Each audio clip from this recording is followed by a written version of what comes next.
Tonight, a debate like no other. In a city that spent years recovering from the impacts of the pandemic, protests, and violence. This evening, the top candidates share their vision for Portland's future and how they'd lead through its biggest challenges. From homelessness to emergency response, to much ado about taxes, in a first-of-its-kind election, with voters set to mark not just their number one, but rank their top 6. This is the debate for Portland, Maine. You're looking at 5 of the top candidates on a very crowded debate floor tonight, one of who will likely become the first mayor of the Rose City under a brand new form of government. A very good evening. I'm David Mulco with KGW News, along with our partners at the Oregonian. Before we introduce the candidates, let's run through our ground rules.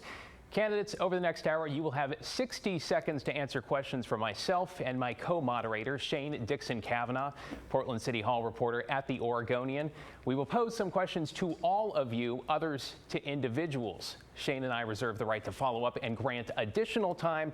And along the way, we'll also include some questions from our viewers and our readers. You also each have one 30-second free speech pass to extend your time or chime in. Plus, keep in mind, we might ask for a show of hands to indicate your agreement or disagreement on an issue. Raise it high so we can see it, please. And we will finish everything off with a lightning round. So with that, let's introduce the candidates, starting with Portland City Commissioner Mingus Mapps, first elected in 2020. Next to him, Leave Østhus, an author, writer, musician, and stripper, also known as Viva Las Vegas.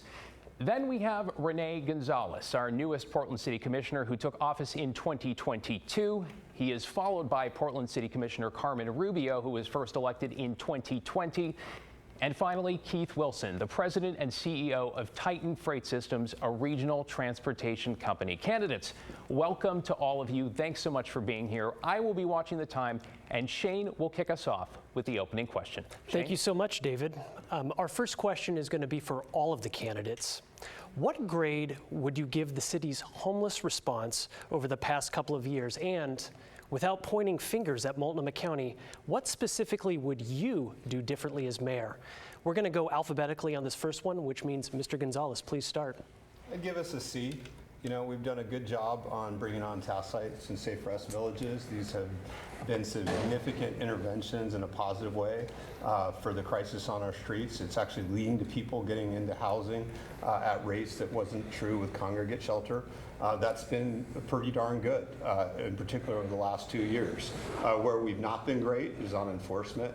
Again, some of our hands are tied by previously Ninth Circuit law, by Oregon law, but we need to be much firmer on enforcement when it comes to our right-of-ways, our sidewalks, and our parks. The pendulum is swinging there. I think we're getting more and more committed to that as a community, but we need to double down on that. So I think we can do a much better job there. Separately, you know, we're not doing a good enough job of producing housing in our region, particularly middle housing, and that is having a longer-term negative impact on our ability to house everyone in our community. So overall, kind of middle of the road, some substantial strengths and weaknesses. Thank you. Mr. Mapps. C+. We've done incredibly innovative work around our safe rest villages, which are moving people from our sidewalks into safe spaces. What we're finding is as they move there, after about 90 days or so, people are stabilizing. We need to have a partner over at the county so that folks can move on to supportive housing. One of the things you'll see me do as mayor is to negotiate a contract with the county, which states that all of our clients in our safe rest villages who complete the program will receive housing vouchers so that they can move into more stable housing. As mayor, one of the things you'll also see me do is to enforce our camping ban. I want to be clear with everybody: being homeless is not a crime. However, being houseless also doesn't give you the right to ignore the law. So we're going to emphasize basically normal order back in the city again. I believe that if we follow these steps, and I can house 1,000 people in the first year as being mayor, and in 3.5 years we can end street camping in Portland. Thank you, Mr. Mapps. Ms. Østhus. Thank you. I would give us a D, and it's not for lack of trying. I see so many people offering amazing services to our unhoused, but clearly we're failing many people. There's so much suffering, so much death and addiction. I believe that with better coordination, that many of our nonprofits that are working so hard could be more efficacious. I would like to see services coordinated from the state down, which would kind of make this county versus city issue not so much of an issue. So coordination from the top down, making sure that these services serve together to meet everybody at every point of their journey, so that when somebody enters the system, whether it's deflection or a hospital, that they have somebody to guide them through, ultimately to supported housing and to becoming productive members of our society. Thank you. Ms. Rubio. Yes, I would give us an incomplete, actually, because I think our work here isn't done, but solidly on the way to a C.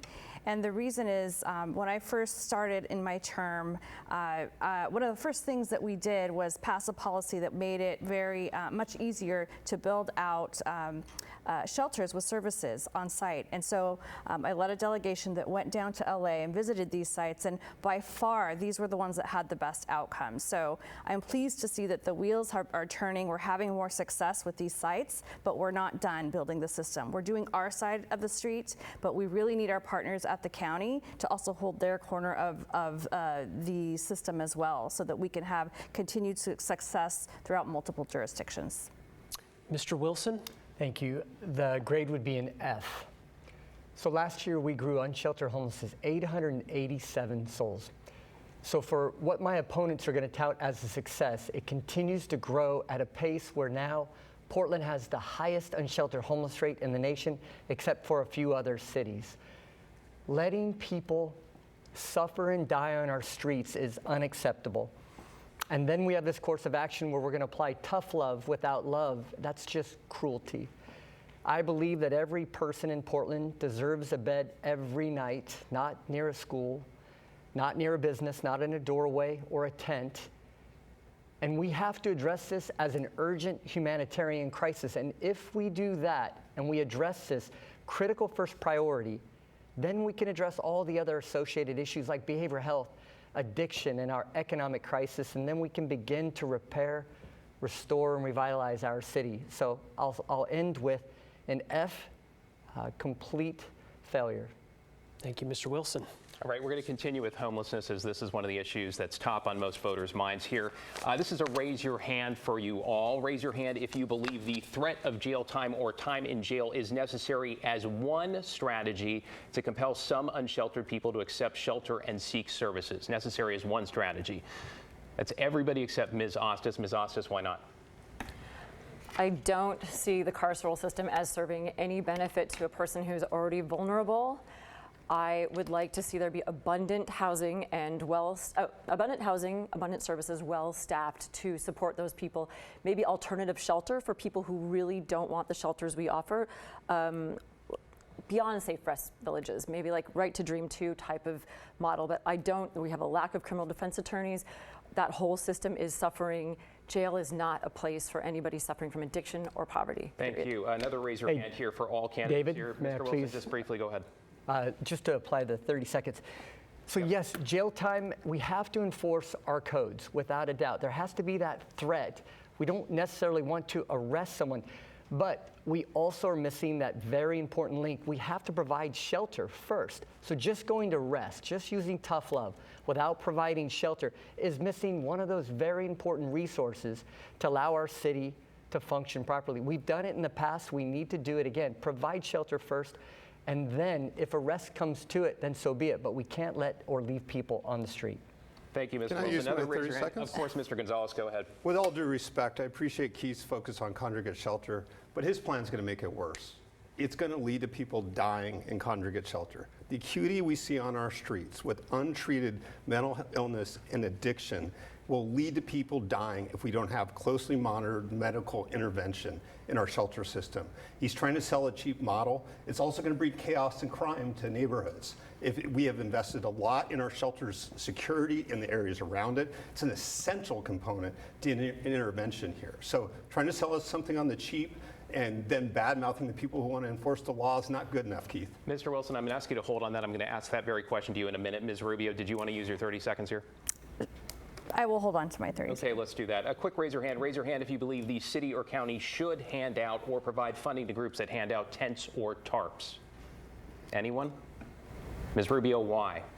I believe that right now in today's world where we're facing elements, I think it's cruel to not allow certain life-saving equipment or gear when needed, when, for example, before an ice storm or a winter storm. So in certain situations, it is appropriate because we have to think of the person and the lives at stake. Thank you. One more raise your hand here. Raise your hand if you believe the city of Portland should continue to fund the Multnomah County Joint Office of Homeless Services, should continue to fund. It's everybody except Mr. Gonzalez and Mr. Mapps. Mr. Mapps, why not? This is something I've been clear on during my entire time on council. The city of Portland needs to be focused on reducing the absolute number of people on the streets. I'll tell you, the county is fundamentally interested in trying to solve for a different problem, which is to avoid people falling into homelessness. That's an important problem, but it's not the problem that the city is trying to solve. Also, the city hands over tens of millions of dollars to the county every year, but we have no benchmarks for what those dollars are going to be spent on. I think this is unacceptable. In order to solve this problem, the city and the county have to work together, but we have to have a clear understanding of what the city does and what the county does. And I will tell you, the agreements that we've worked out with the county over the last several years don't do any of that. And frankly, that is one of the reasons why we see so many tents on our streets. Thank you, Mr. Mapps. Questions on homelessness for each of you, individuals here. Mr. Wilson, this is for you. You set a goal of ending unsheltered homelessness by the end of June. Ms. Rubio referred to it as magical thinking. Mr. Gonzalez said the Wilson plan would, quote, bring chaos and crime to a church near you. He likely said something to the same effect just now. How do you respond to the criticism, and whether or not you meet that goal, what is your plan for the following 3.5 years? So essentially you're saying it's ambitious. And so it's not ambitious to leave our neighbors on the street. We're wasting hundreds of millions of dollars right now, and we're getting nothing, no results, there's no accountability. It's not ambitious to want to care for our community. And about 6 years ago and previous, we always relied on nighttime emergency shelters, and we closed them all. Shane, you wrote an article just this last week, pardon me, your colleague Lillian wrote an article that Boston only has nighttime shelters. We have none here in Portland. Philadelphia only uses nighttime shelters. We have none. We elected to close them. All I'm doing is using a basic model that's used in most cities in the United States with far lower unsheltered rates than we have. That's not extraordinary. That's not far-reaching. That's just caring for our community. Again, we're not going to let our neighbors live and die on the streets as I'm not going to let people live on and die on the streets as your mayor. And Mr. Wilson, just the second part of that question here briefly, 30 seconds max, please. Sure.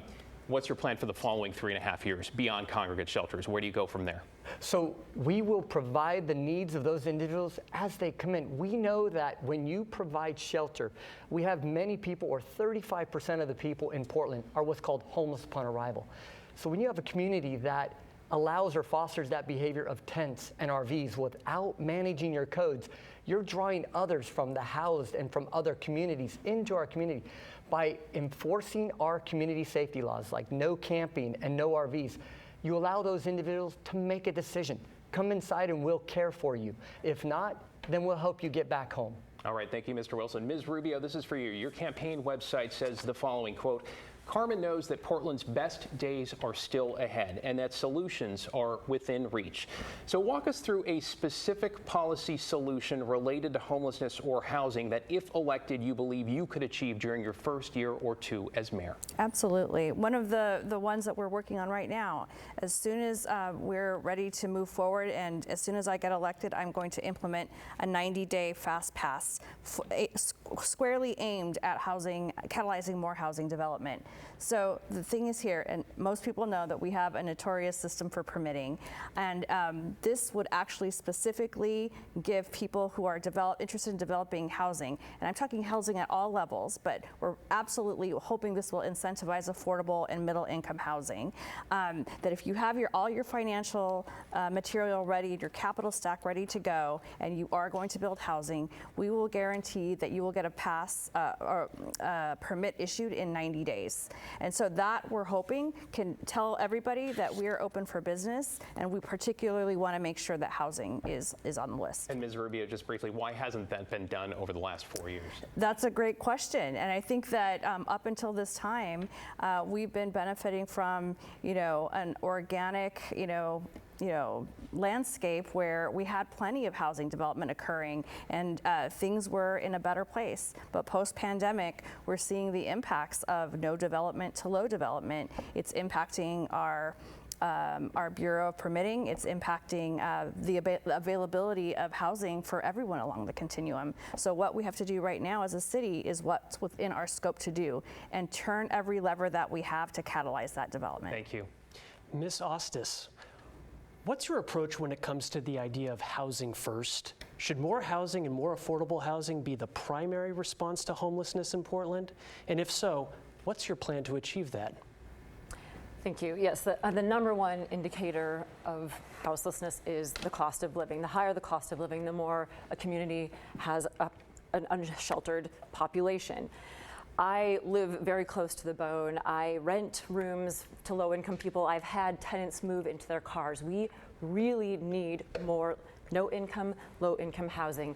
And I see a downtown that is bombed out. It's vacant buildings with people sleeping in doorways. So somehow the city has got to reimagine our downtown and fill it with people, bring life back to it literally by offering housing, use whatever levers the city can to buy back distressed properties so that the city has more control over what rents to charge.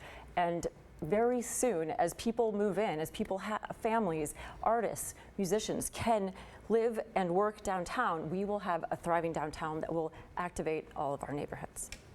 Mr. Mapps, last month, a fire that sparked at a homeless camp in southeast Portland to a neighboring apartment building, displacing 14 people.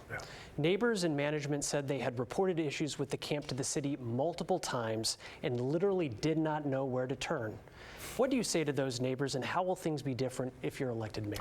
Well, absolutely. This is a matter of the city being accountable. I think BDS and perhaps the fire department failed to fully inspect that building. I think this has been a long-standing issue. I'm the candidate in this race who has consistently focused in on getting the nuts and bolts of government to work correctly. So we'll get our inspectors out to look at properties, make sure they're safe when they're not safe. We will hold folks accountable. You'll notice that as the commissioner in charge of PBOT, I'm the guy who hired dozens of new folks to go out and patrol our city to look for cars that haven't been registered, and we're handing out tickets. That wasn't a politically popular thing to do, but it's one of the things that we need to do in order to have safe streets and to have working business districts. And I'll bring that same kind of accountability and that focus on the basics to the mayor's office when I have the privilege of serving in that space. Mr. Mapps, thank you. Mr. Gonzalez, a few weeks ago, we reported on a homeless shelter in the works in North Portland. The county held what it called a grand opening for it in June, and as of late September, it had yet to open. The Joint Office of Homeless Services has said it was waiting on a permit following inspections. The city says the county has never scheduled said inspection. Viewer Cassandra Marshall in Northeast Portland also raised this question. How would things be different with you as mayor?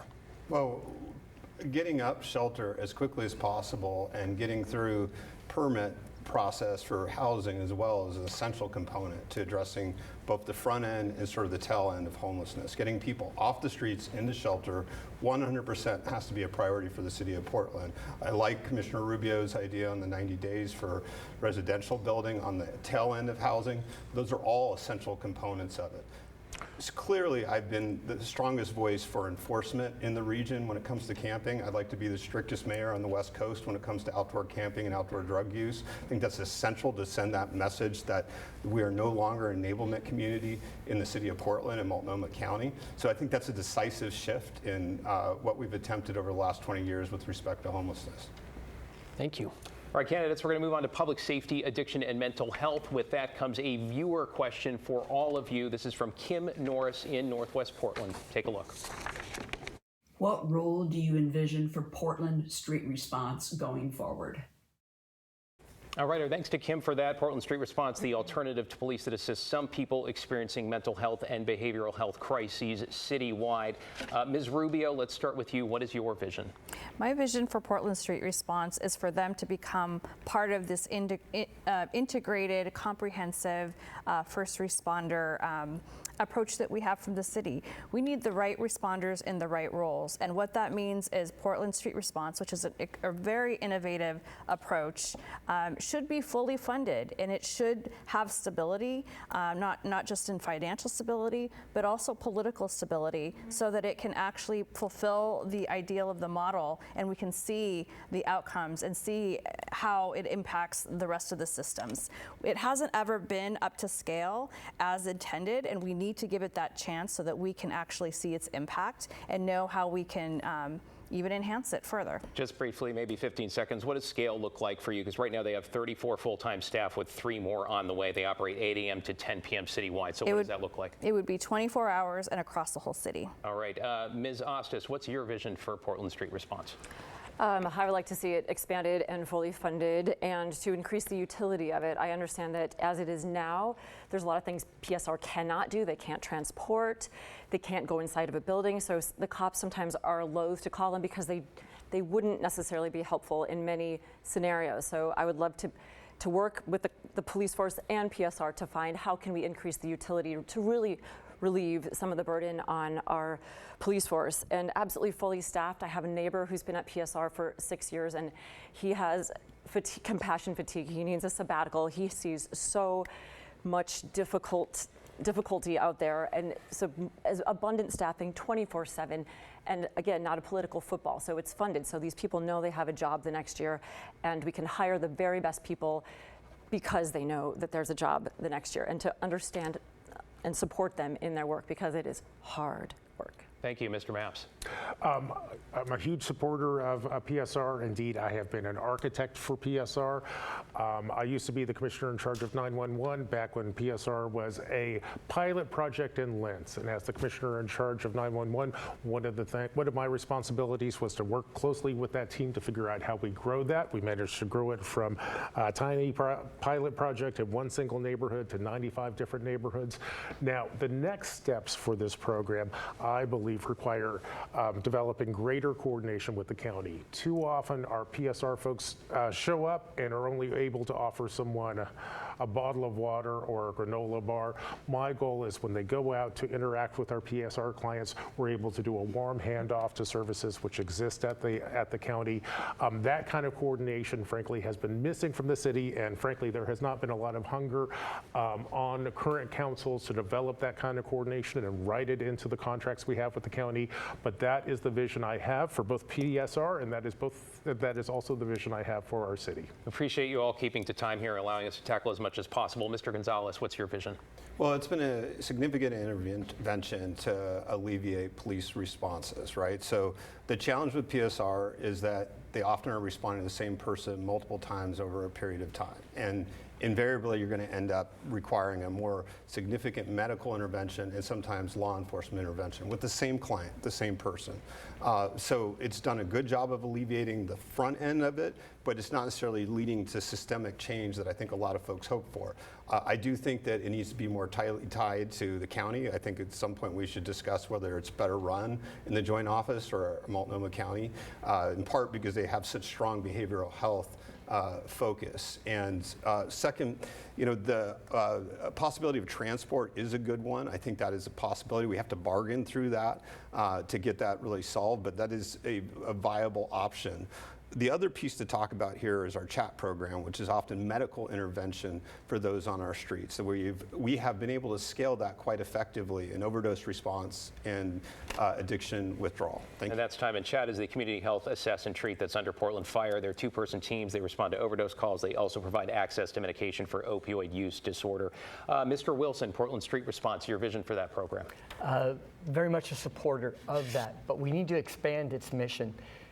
So Mayor Bud Clark and Don Clark, who was the executive director of Central City Concern 30 years ago, started a sobering center. They used cheers to transport those individuals to the sobering center.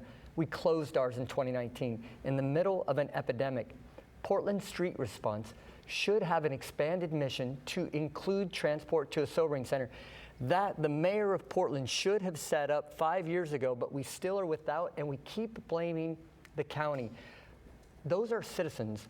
Those are Portlanders that were leaving on the street. Portland Street Response is a perfect opportunity. We have some days with just two of the vehicles out. When we have 6 that are available, we need to supercharge this, fully fund it, and then utilize it to replace firefighter call-outs and police call-outs to care for our community members and to help those hundreds of individuals who are going to die every year because we don't have a sobering center way to address the addiction crisis on our street. Thank you, Mr. Wilson. Just briefly, raise your hand. Does anyone not support allowing PSR to transport patients? Everybody does. Okay. Another raise your hand here. Raise your hand if you feel safe walking through downtown Portland, particularly at night. If you feel safe. Anyone? Ms. Rubio, Mr. Mapps, Mr. Gonzalez, you're there. Ms. Østhus, Mr. Wilson, you are not. Shane, go ahead. Next question is going to be for all the candidates. At 881, Portland has about half the number of sworn police officers per capita as the national average, according to the FBI. Right now, we also have some 86 vacancies. In your view, what's the right size for a Rose City police force? How would you fund any expansion, ensure vacant positions are filled, and retain existing officers? Ms. Østhus, we're going to start with you. Thank you very much. Yeah, I mean, I was just watching KGW earlier, and it said the right number is about 163 to put us on par with cities like other cities of our size. It is true we need to have more policing, and it would be easily funded by just taking away from the overtime that so many of our cops are being paid right now. That's very, very expensive to have too few police officers, and they're working too hard and they're getting burned out. I do think the recruitment arm of it, I am curious why we have so many applicants and so few of them actually get through the background check process. I'm wondering what that background check looks like. City of Portland is very clear. Portlanders are clear about what they want in a public safety officer and what they don't want. So I'm hoping to really partner with ad campaigns to make sure that we get the right people applying that can navigate these very difficult background checks, because we do need more public safety officers for economical reasons and for safety reasons. And just to clarify, Ms. Østhus, you're saying that your plan to pay for the expansion of the police force is to cut overtime for existing officers? There will be a pool of money because we spend so much on overtime that it is more expensive to have 880 police when we have earmarked funds for more, because of the overtime costs, which are so very expensive. Okay, thank you. Mr. Mapps? Sure. According to the last numbers that I saw and was able to confirm, I think we have 801 police officers currently in the force, maybe 5 or so retired in the last week or so. I absolutely believe that a city our size should have about 1,200 police officers. We've authorized 885 additional police officers, and we've set aside those funds. So actually, I believe that we can get there. We can increase our force to about 900 literally in the next year. I will tell you, I've also had conversations with the folks in our police bureau who deal with hiring and training, and I have a high degree of confidence that in my first year, I can hire 100 police officers. Now, I'm also aware that the police chief has come forward with his recommendation that we should have about 1,000 police officers. I'll tell you right now, I don't know where we come up with the dollars for that extra 100 police officers to get us to from 900 to 1,000. Frankly, we have some time in order to think about that. But I'm deeply committed to increasing the size. Well, what I'm hearing from you is that you're saying you can hire 100 new officers next year, yep, but you don't know where the money's going to come from. No, we have set those dollars aside. Okay. Mr. Gonzalez? Yeah, I mean, I am supported by Portland Police Association, the 3 DAs in the region, because I've centered public safety on the future of the city of Portland, and I understand the challenges they're facing at the ground level. Most important right now is that we have to alter the path in terms of retaining police officers. We've seen incredible attrition from the riots in 2020 going forward. We have simultaneously made some improvements in recruiting. Our pipeline is growing. We have made some changes in state law that's assisting on that. Our academies are filling up, and at every swearing-in ceremony, I'm seeing a more diverse workforce entering Portland Police. But our biggest pain point right now is on the retention side of Portland Police, and it is essential that your next mayor is a strong advocate for Portland Police, that stands up to them when the loud extremists in our community go after them, as they're apt to do more often in our community, and that we continue to support and protect that pipeline. One last piece here, in terms of where the dollars are going to come, public safety is absolutely at the top of my priorities. We got to move forward. Mr. Wilson. Thank you. It's a two-pronged question. First of all, we're authorized at 881 officers, and we're at 801. So we need to recruit and add those officers at the earliest, and I'm confident in Chief Day's ability to do that. It's going to take some time because of retirements. The second prong is what are those officers doing during the course of their day? So 50% of the arrests in Portland are of the unsheltered. So again, end unsheltered homeless, provide basic nighttime care, provides care for our sheltered and for our community at large, because providing basic shelter lowers that arrest rate to 2%. We've got a cycle where we're arresting the same few people over and over again, which is denying safety to all of us. A mother walking their child to school, or somebody riding a bus who's unsafe or feels unsafe, because we have a transit system that's being used as a shelter system. By providing nighttime care allows us to reduce our arrests and get back to those officers focused on community policing. And that's time, Mr. Wilson. Ms. Rubio. So I absolutely believe that we do need to scale up our officers to match the growth of our city as well. And that requires that we fill our vacancies first. Once we've filled our vacancies, as others have mentioned, Chief Day has put out there his plan to scale up the force over the next few years, not just 1 year, over a few years. And so I am going to defer and listen to Chief Day on this, because he's the expert. And so I'm very interested in following his plan. I'll also say, yes, we have had attrition, but we've also had officers returning to the force as well. And in terms of recruitment, we have had some of the most diverse and varied recruitment that I've seen in a very long time. I've been to several swearings in, as my colleagues have as well, and it's increasingly looking like the Portland of today. And so I feel hopeful for the force and about the changes coming. Thank you. Candidates, we're about halfway through. I want to move on to recovery, economy, and taxes. This is for all of you. Portland's Central Business District ended 2023 with the highest vacancy rate of any downtown office market in the country at over 30%. Just last month, we saw U.S. Bank announce it intends to leave the downtown skyscraper that bears its name, with plans to move most of those workers to Gresham. So as mayor, what will you do to reverse the exodus of people and businesses from Portland, as well as attract new ones? Mr. Gonzalez, you're first. It's really a three-part plan. Prosper Portland needs to be completely redeployed and focused on large projects, including how to maximize our recent TIF district approvals, including for Central City.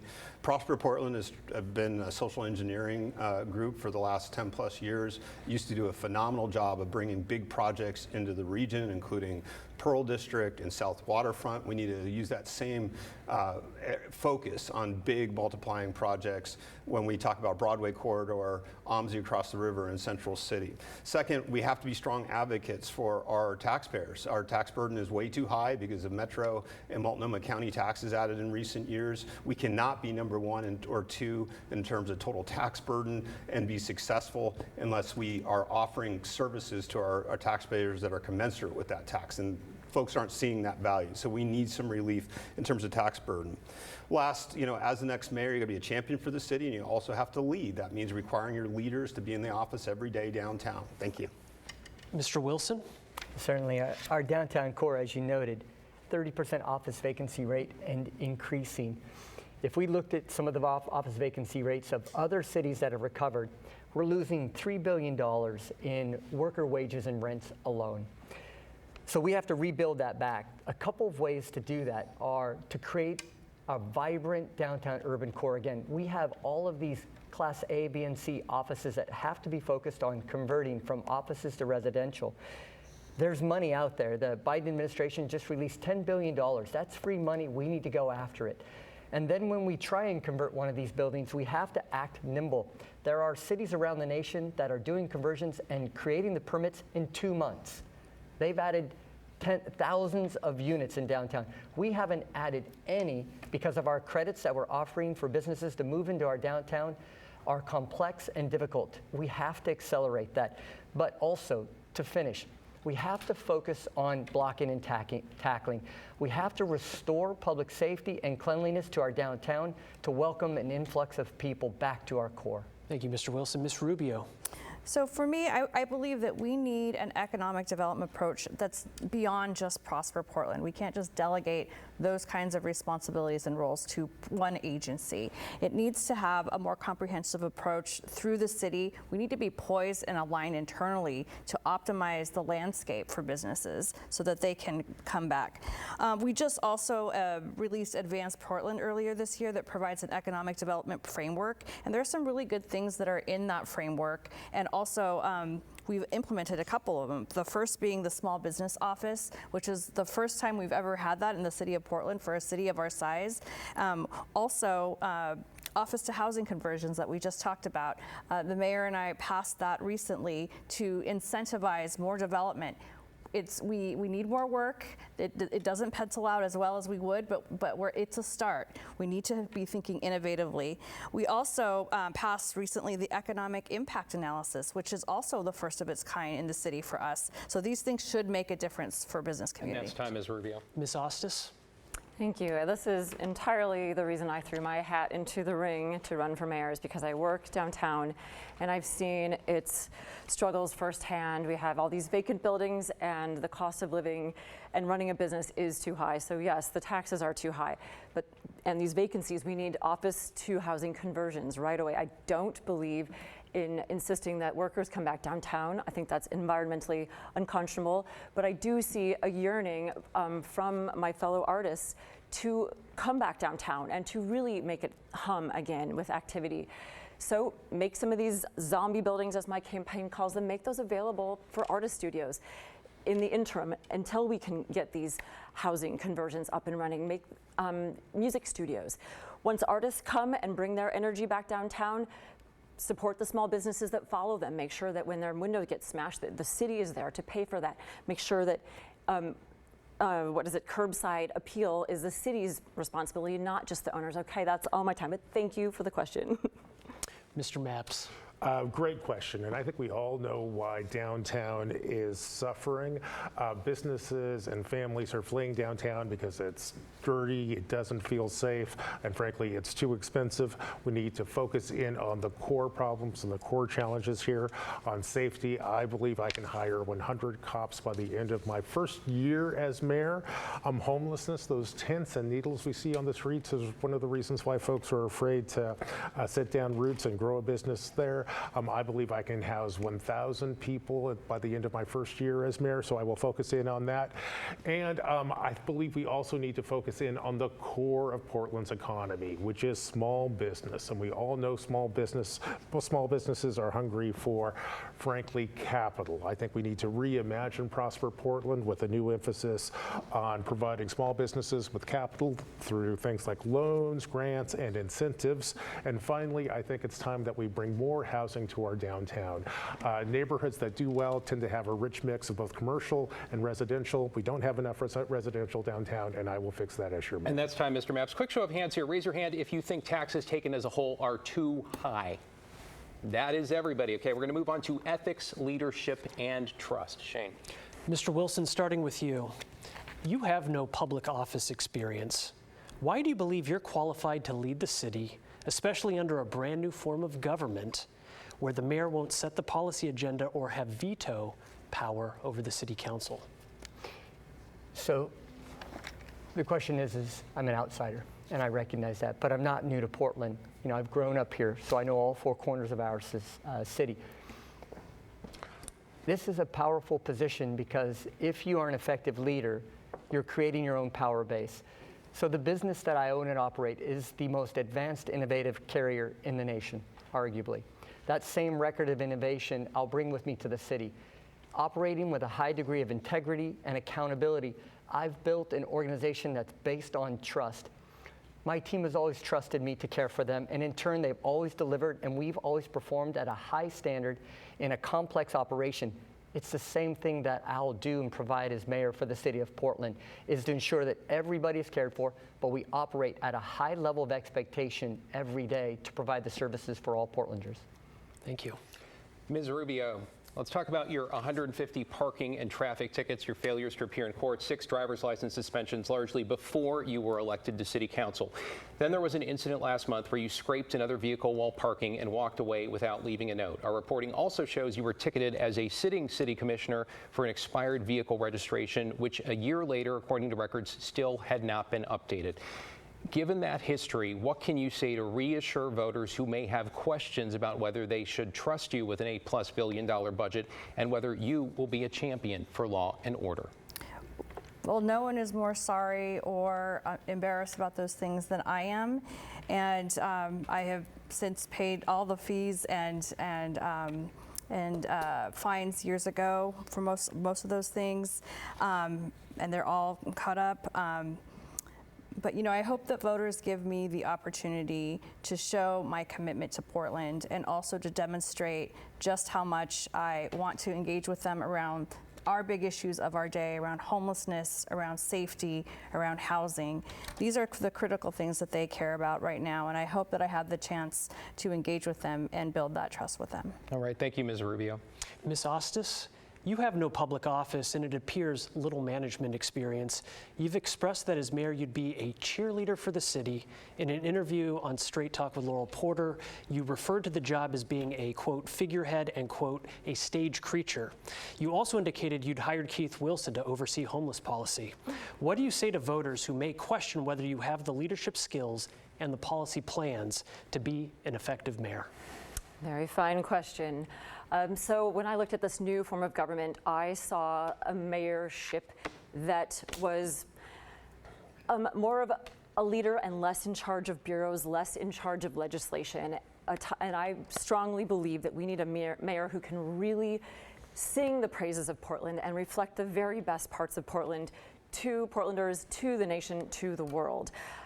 As an artist, my jobs are to listen to everyone, to connect with everyone, and to inspire everyone. And that's exactly what I want in a mayor. Somebody who can collaborate closely with the council, develop relationships with the county, and hire the very best people for the jobs of the city manager, for the chief of police. All those, I'm a very fast learner. You'll see that in 7 months on the campaign, my entire volunteer staff has come this far, and I am certain that we would do a very fine job running, being the mayor, being the leader of the city. Thank you. Thank you. Mr. Mapps, while you declared your intention to run for mayor quite early, for months of this campaign, it appears you struggled with fundraising. For example, our reporting shows that around Labor Day, you had about $10,000 cash on hand, but more than $15,000 in unpaid bills. Sure. And it also appears you struggled, even as a sitting city commissioner, to attract the 750 small donors that would qualify you for public matching funds, though you eventually did meet the deadline. Why do you think your campaign has struggled, and how confident are you that you can win this race? I'm very confident that I can win this race. I'll tell you, I've been in office for about 4 years. We have been working literally every day. I started early because I have an enormous amount of responsibility on council. I'll tell you, if you take a look at the number of ordinances that have been introduced in council, the mayor's introduced the most. I've introduced the second most, north of 600. Commissioner Gonzalez, who I love very much and is a respectable civil servant, has introduced about 20 ordinances. I will also point out that every ordinance that I have introduced has passed. One of the reasons why I started early was I knew I had to run 2 campaigns in this cycle. One is for our mayor's race, and one was to actually pass the Fixing Our Streets renewal of our local gas tax. So there was a period of about 4 or 5 months where I literally had to take the time I was normally devoting towards my mayor's race and devote it toward this very important public discussion about how we fund transportation. I will always put the city's needs over my own political career. I will point out that our Fixing Our Streets passed with 70% of the vote, and I expect I can do something similar on Election Day. All right, that's time. Mr. Gonzalez, the Portland City Auditor's Office recently reopened an investigation into whether your use of $6,400 in public funds to edit your Wikipedia page violated city campaign finance laws by benefiting your campaign. Oregon Secretary of State is also investigating. Why was it necessary to use taxpayer dollars to update your Wikipedia page, and do you regret doing so? It's because there's a tremendous amount of misinformation online. And, you know, I've leaned in on some of the hardest policy questions in the city of Portland. When is it right and when is it wrong to do things like handing out tents and tarps? My position on that gets completely misconstrued online. They focus on one stat, like the number of unsheltered, and ignore other stats, like the fact that 70% of those offered shelter in the city of Portland turn it down, or that 40% of our fire deaths and fire injuries are in our encampments. And so we are in an era of tremendous misinformation online. Wikipedia is one of many tools that I have used and will use in the future to try and communicate about these difficult policy issues. And no, I don't regret investing in staff to in terms of teaching them best practices and how to do this online. So just for clarification, you're fine with sticking taxpayers with that bill? I am fine training my staff. And Shane, unfortunately, your article was inaccurate in describing the original utilization of those funds. You had to correct it under a threat of a libel suit from the contractor. I'm going to respectfully disagree with your characterization there, Mr. Gonzalez. I disagree with, you were threatened with libel. All right, we don't want to get back and forth on this. I've seen the email. I'm happy to share it with Mr. Gonzalez, thank you. You've answered the question. You don't regret it. I want to move on now to topic 5. It is leadership and the transition under the new form of government. Candidates, if you're elected mayor, you'll be the first to govern under a new form of government. You'll hire a city administrator. 12 city councilors will make policy. You will not have veto power or a vote, except in the case of a tie. That brings us to a viewer question. This is from Douglas Johns in the Hazelwood neighborhood. Take a look. With the new city charter, Portland's next mayor has a unique opportunity to place her or his vision and stamp on the role of mayor. As Portland's new mayor, what will your unique role be? All right, our thanks to Douglas. We had variations from Janice, George, and Elisa. Thanks to all our viewers here. Mr. Mapps, the question is for you. What do you see as your role in the new form of government? What is your vision as mayor? Sure, great question, and I think it's important every Portlander realize and understand how our new form of government works. In the new form of government, council is responsible for setting some broad policy directions for the city. The mayor and the city administrator are responsible for implementing those policies. The mayor is also in a special place in that the mayor will be the only member of, the only elected in City Hall who has a citywide electorate. So you have a citywide vision. One of the things I want to do is to set the North Star for our city, where we end homelessness by the street camping by the end of my first year.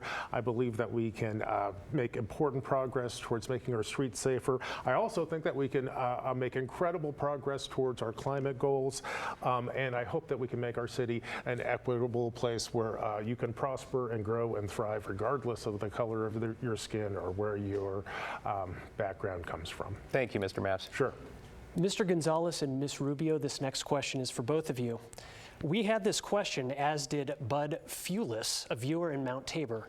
How would you govern and deliver on your promises with the majority of city council that didn't share your approach when it comes to issues like homelessness or public safety?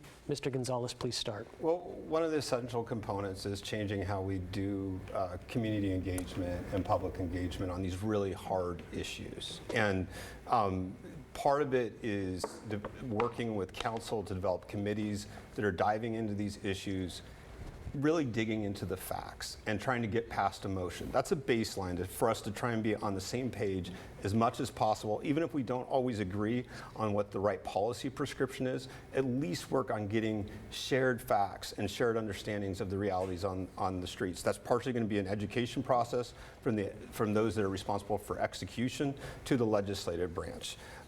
In other respects, there are areas where there are going to be disagreements, but you work towards common ground every single day, and you control what you can control. The mayor will be the ultimate executive and administrative authority in the city of Portland. Portland choosing to delegate as they see fit to the city administrator. And that comes with substantial authority. You also have rulemaking authority. And so you work for common ground, but you also aren't afraid to exert your authority where you have it. And that's time, Mr. Gonzalez. Ms. Rubio, same question. Can you repeat the question, please? Yeah. How would you govern and deliver on your promises with a majority of the city council that didn't share your approach when it comes to issues like homelessness or public safety? Well, we're at a pivotal time for the city, and we have this new form of government, and we have these different roles for mayor. The mayor is not on council anymore. So one of the most critical things that this mayor will do in this new form of government is to build relationships and work with the new council. So we need a mayor that has the temperament, has the ability to bridge divides, and has the ability to sit down with people who have different ideas than them and find that common ground and work towards those policy wins together. We will find that we probably have very similar or same values, but we can disagree on strategy and negotiate that strategy. And with all due respect to my colleagues, some of my colleagues running in this race won't even meet with people that disagree with them. That is something that the mayor cannot do. The mayor must be representative of all Portlanders and leave no one behind. Thank you. This next question is for Ms. Østhus and Mr. Wilson. Congressman Earl Blumenauer, a Democrat retiring this year, recently told New York Times columnist Nick Kristof, quote, "The inability of progressives, particularly in the Portland metro area, to deal with the nitty-gritty of governing to get something done is just staggering. People are much more interested in ideology than in actual results." To what extent do you agree with the congressman, Ms. Østhus? I agree with him. I mean, Portland voters passed this new form of government for precisely this reason. It was ineffectual, it was not working.